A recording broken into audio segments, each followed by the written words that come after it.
कभी कभी हम लोग देखते हैं गाड़ी में जैसा ब्रेक दबाते हैं, आगे का पहिया जो दोनों है वो दोनों बहुत जल्दी लॉक हो जाता है, पीछे का जो पहिया है बहुत लेट ब्रेक लगता है। और ऐसे भी प्रॉब्लम होता है, कभी कभी हम लोग ब्रेक सिस्टम में जैसा पाइप वगैरह चेंज करते हैं उसके बाद अगर गाड़ी चलाते हैं तो सामने वाला जो एक्सेल में दो ब्रेक सिस्टम जो है वो बहुत फास्ट लगता है, रियर में स्लो लगता है। या डुअल ब्रेक वाल्व का हम लोग जो किट बदलते हैं वो किट बदलने से क्या होता है, कभी कभी ये प्रॉब्लम भी होते हैं, आगे वाला जो पहिया दोनों है उसमें जल्दी ब्रेक लगता है और रिवर्स में पीछे जो एक्सेल से दोनों एक्सेल में ब्रेक कम लगते हैं। तो ये समस्या होने से क्या होता है, जैसा आप लोड गाड़ी चलाने से जैसा ब्रेकिंग करते हैं तो अगर आगे का दोनों पहिया जो है उसमें जल्दी ब्रेक लगेगा और पीछे का लेट लगेगा तो गाड़ी का जो पूरा लोड है वो फ्रंट एक्सेल के ऊपर ज्यादा लोड पड़ता है। और कभी कभी ये भी होता है टायर वहां पे बस्ट हो जाता है, या आपका जो एक्सेल्स है एक्सेल टूट जाता है, या गाड़ी स्कीड करके आउट ऑफ रेंज हो जाते हैं। सो काफी सारे प्रॉब्लम हो सकता है अगर फ्रंट एक्सेल में जल्दी ब्रेक लग जाता है तुलनामूलक रिवर्स एक्सेल के जैसा। तो हम लोग इस प्रॉब्लम को लेके आज वीडियो में चर्चा करेंगे और वीडियो में आपको डायरेक्ट बता देंगे जो क्या क्या प्रॉब्लम होने से हम पहले गाड़ी का पहले तो ब्रेक सिस्टम सही था, बट जैसा हम लोग डुअल ब्रेक वाल्व का किट बदला उसके बाद जो ब्रेक सिस्टम है वो ऐसा प्रॉब्लम हो रहा है, या कोई भी पाइप चेंज किया उसका बाद ये प्रॉब्लम हो रहा है। तो बहुत सारे मुझे कमेंट करते हुए ये प्रॉब्लम हो रहा है, इसको लेके क्या समस्या है, इसको जो पहले सही था बट काम करने के बाद ये प्रॉब्लम फेस करना पड़ रहा है। सो बने रहिए वीडियो को इन तक। स्वागत करते हो आपको ऑटो स्पेस चैनल में और मैं हूं सुरजीत। तो आई होप इस वीडियो के बाद आपको पूरा डाउट क्लियर हो जाएगा जो क्यों ऐसा काम करने के बाद या पाइप वगैरह चेंज करने के बाद किट डालने के बाद ऐसा प्रॉब्लम होता है। तो इस प्रॉब्लम में जस्ट काम करने वाले का छोटा सा गलती रहता है, और छोटा सा गलती क्यों रहता है वो मैं वीडियो के आखिरी में बताऊंगा और सारे सिस्टम को आपको ब्रीफ डिस्क्राइब करूंगा ताकि आपको समझ में आए जो डुअल ब्रेक वाल्व गाड़ी में क्यों यूज होता है और हमको कहाँ पे छोटा सा गलती होता है। तो बने रहे वीडियो को एंड तक। तो वीडियो को चलिए शुरू करते हैं। तो यहाँ पे मैंने डुअल ब्रेक वाल्व की एक तस्वीर निकाला हूँ, तो इसके द्वारा मैं आपको समझाऊंगा जो क्या क्या प्रॉब्लम गाड़ी में होता है। या फास्ट हम देख लेते हैं डुअल ब्रेक वाल्व क्यों गाड़ी में यूज करते हैं। नॉर्मल ब्रेक वाल्व भी यूज करते थे, जैसा हम लोग पैडल को प्रेस करते हैं तो दोनों एक्सेल में बराबर एयर प्रेशर पहुंच जाता है। सो हम डुअल ब्रेक वाल्व क्यों यूज करेंगे, डुअल ब्रेक वाल्व को लेके बेसिक लेवल में वीडियो हमारा चैनल में है, आप जाके जरूर डिस्क्रिप्शन बॉक्स में लिंक है उसमें जाके चेक कीजिए। ये थोड़ा सा एडवांस लेवल में है। तो डुअल ब्रेक वाल्व इसीलिए यूज किया जाता है क्योंकि डुअल फंक्शन है, अंदर डुअल चेम्बर है। सिंगल ब्रेक वाल्व होने से क्या होगा, जैसा मेरा ये गाड़ी का ये रियर एक्सेल है, रियर एक्सेल में दोनों ब्रेक चेम्बर है, और ये फ्रंट एक्सेल में दोनों फ्रंट एक्सेल का ब्रेक चेम्बर है। तो डुअल ब्रेक वाल्व हमेशा गाड़ी में सामने तरफ रहता है, जहां पे ड्राइवर बैठता है उसका जस्ट पैर में जो ड्राइवर का ब्रेक पेडल रहता है, ब्रेक पेडल के जस्ट नीचे आपको या सामने तरफ डुअल ब्रेक वाल्व रहता है। तो डुअल ब्रेक वाल्व में डुअल फंक्शन कैसे होता है, डुअल फंक्शन इसीलिए डुअल ब्रेक वाल्व में दिया जाता है ताकि फ्रंट एक्सेल जो है यानी ड्राइवर जहां पे बैठता है वहां से आपको फ्रंट एक्सेल का डिस्टेंस जितना है, मान लो ड्राइवर जहां पे बैठते हैं वहां से आपको फ्रंट एक्सेल का जो ब्रेक चेम्बर है वहां का डिस्टेंस है 10 फीट, और जहां पे ड्राइवर बैठते हैं यानी डुअल ब्रेक वाल्व जहां पे फिट होता है वहां से आपको रियर एक्सेल में जो ब्रेक चेम्बर है उसका मान लो आपको डिस्टेंस कितना है 30 फीट। सो डुअल ब्रेक वाल्व से फ्रंट एक्सेल का डिस्टेंस है 10 फीट और डुअल ब्रेक वाल्व से रियर एक्सेल का जो ब्रेक चेम्बर है उसका डिस्टेंस है 30 फीट। तो अगर हमने डुअल ब्रेक वाल्व नहीं लगा के जस्ट एक नॉर्मल ब्रेक वाल्व लगाएंगे तो नॉर्मल ब्रेक वाल्व क्या होगा, दोनों एक्सेल के लिए सेम टाइम में एयर प्रेशर रिलीज होगा। तो अगर मैंने नॉर्मल यहाँ पे ब्रेक वाल्व लगा दिया और ब्रेक पेडल जैसा प्रेस किया तो यहाँ से एयर ऑलरेडी इंटर है और यहाँ से रिलीज होके दोनों एक्सेल के लिए जाएगा, फ्रंट एक्सेल और रियर एक्सेल के लिए। सो अगर नॉर्मल ब्रेक वाल्व लगाए तो फ्रंट एक्सेल के लिए एयर आने के लिए जैसा 10 फीट पाइप लाइन से 10 फीट पाइप में एयर आने के लिए मान लो 2 सेकंड समय लगेगा, और सेम लाइन में अगर रियर एक्सेल में हमको ब्रेक चेम्बर में एयर पहुंचाना तो उसके लिए 30 फीट का लाइन है। सो यहाँ पे अगर 2 सेकंड समय लग रहा है तो यहाँ पे लगेगा आपको 6 सेकंड। सो क्या होगा, जैसा नॉर्मल नॉर्मल जो ब्रेक वाल्व लगाएंगे उसमें जैसे पेडल दबाएंगे तो फ्रंट एक्सेल में ब्रेक लगने के लिए आपको 2 सेकंड समय लगेगा और रियर एक्सेल में ब्रेक लगने के लिए आपको 6 सेकंड यानी 6 सेकंड समय लगेगा। सो क्या होगा, फ्रंट एक्सेल में जल्दी ब्रेक हो जाएगा, देन आपको 4 सेकंड के बाद जाकर रियर एक्सेल में ब्रेकिंग होगा। तो ये एक समस्या है, तो ये समस्या समाधान कर ली, क्योंकि अगर नॉर्मल ब्रेक चेम्बर देंगे तो फ्रंट एक्सेल में जल्दी ब्रेक लगेगा, तो जितना गाड़ी का लोड है वो डायरेक्ट फ्रंट एक्सेल के ऊपर गिरेगा, गिरने से फ्रंट एक्सेल टूट भी सकता है, या स्टीयरिंग लॉक हो सकता है, टायर स्किड कर सकते हैं, या टायर ब्लास्ट हो सकते हैं। सो काफी सारे प्रॉब्लम हो सकते हैं। सो अगर हमको गाड़ी में ब्रेकिंग के बाद गाड़ी को स्टेबिलिटी रखना है तो ब्रेकिंग एफिशिएंसी जो है उसको डिवाइड करना पड़ेगा।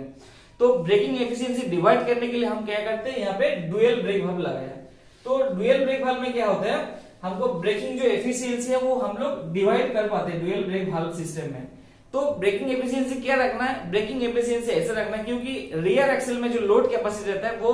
फ्रंट एक्सेल की तुलना ज्यादा होता है। यानी नॉर्मल आप दिखाया जाता है फ्रंट एक्सेल का लोड कैपेसिटी रहता है 7 टन या 6.5 टन, 6 टन, या रियर एक्सेल का लोड कैपेसिटी 10.5 टन या 11-12 टन रहता है। तो अगर हमको ब्रेकिंग के द्वारा गाड़ी को स्टेबिलिटी करना है तो रियर एक्सेल में थोड़ा सा ज्यादा ब्रेक लगाना पड़ेगा और फास्ट लगाना पड़ेगा, तुलनामूलक हिसाब से फ्रंट एक्सेल में थोड़ा सा ब्रेक एफिशिएंसी कम लगाना पड़ेगा और स्लोली लेट लगाना पड़ेगा। इसका मतलब ऐसा नहीं जो फ्रंट रियर एक्सेल में पहले लगेगा उसके बाद फ्रंट एक्सेल में लगेगा, ऐसा नहीं। डुअल ब्रेक वाल्व के अंदर ऐसे अरेंजमेंट किया गया, उसमें ब्रेकिंग एफिशिएंसी बहुत माइनर सेकंड का गैप रहता है, बट आगे पीछे हल्का सा होता है। तो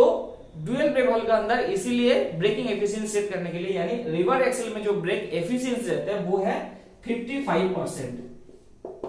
और फ्रंट एक्सेल के लिए जो ब्रेक एफिशिएंसी रहता है वो है आपको 45%। सो अगर ब्रेक टोटल एफिशिएंसी 100% गाड़ी में ब्रेक लगता है तो रियर एक्सेल में लगता है 55% एंड फ्रंट में लगता है 45%। जैसा मैंने आपको बताया जो थोड़ा सा कम ज्यादा, तो आपको नॉर्मली आपको पता नहीं चलेगा बट बहुत ही क्विक एंड फास्ट होते हैं। तो ये जो 55 और 45% जो ब्रेक एफिशिएंसी है उसको मेंटेन करते हैं डुअल ब्रेक वाल्व। इसमें देख रहे हैं आपको 2 चेंबर है, ये है आपको एक चेंबर और ये दूसरा चेंबर। तो फर्स्ट जो चेंबर है वो आपको रियर ब्रेक के लिए, जैसे मैंने बताया रियर ब्रेक को थोड़ा फास्ट लगाना है, थोड़ा जल्दी लगाना है तुलनामूलक हिसाब से फ्रंट ब्रेक। तो फर्स्ट जो चेंबर है रियर ब्रेकिंग के लिए, जैसा रियर एयर रिजर्वर टैंक से आ रहा है आपको फर्स्ट ऊपर वाला जो चेंबर है उसमें आ रहा है, और फ्रंट एयर रिजर्वर टैंक से आ रहा है नीचे वाला चेंबर। तो डुअल ब्रेक वाल्व में आपको 4 नंबर याद रखना बहुत ही जरूरी है।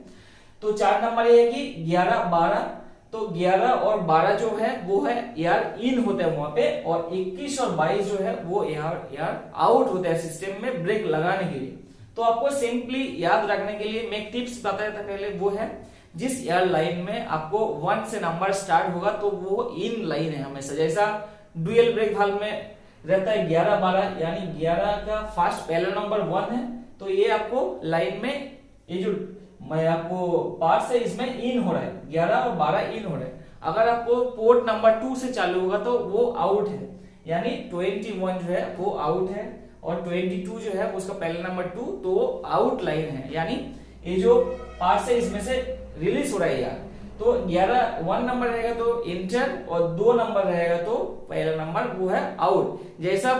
ड्राइव एंड डिस्ट्रीब्यूशन डीडीयू या एयर ड्राइव में रखेंगे उसमें 1 नंबर रहता है, 1 बोले तो कंप्रेसर जो इन हो रहा है डीडीयू में या एयर ड्राइव में, और आउट जैसा होता है उसका नंबर 2 रहता है। जैसा आप क्यूएसपीबी में देखेंगे क्वाड्रुपल सिस्टम प्रोटेक्शन वाल्व में, उसमें 1 नंबर जो एंटर हो रहा है वो है आपको डायरेक्ट डीडीयू से या एयर ड्राइव से आ रहा है, और डिस्ट्रीब्यूट जो हो रहा है 4 नंबर रहते हैं फॉर 21, 22, 23 एंड 24। सो दो एक जो